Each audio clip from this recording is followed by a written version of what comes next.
তাই কিন্তু শীতকালে গুড়ের পায়েস পিঠে খাবো, এটাই তো স্বাভাবিক।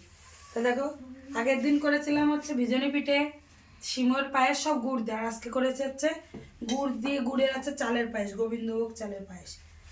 দেখো তো খেয়ে কেমন হচ্ছে। কালকে রাত্রে ব্যাস আমার ওটুকুই। এটা হচ্ছে আমার ছেলের, খুশি?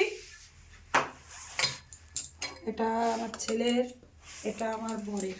খেয়ে দেখো তো কেমন ছেলের হচ্ছে। বাবার বড় বড় না, বড় বললে ভালো লাগে না। এই খেয়ে দেখো তো। একটু সরবরাহ করা যাচ্ছে না খেয়ে দেখো, যে তুমি ও সেদিন টেস্ট হয়েছে? ওমা তুমি তখন হ্যাঁ? যে খাতে না আরেকটা দেবো?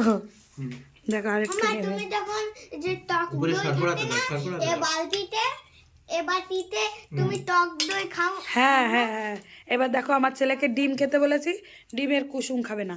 ডিমের কুসুম না খেলে কিন্তু হবেও না, ডিমের কুসুমটা খেয়ে নাও ভালো মানুষ। এরা খাবো তো চলো বাই।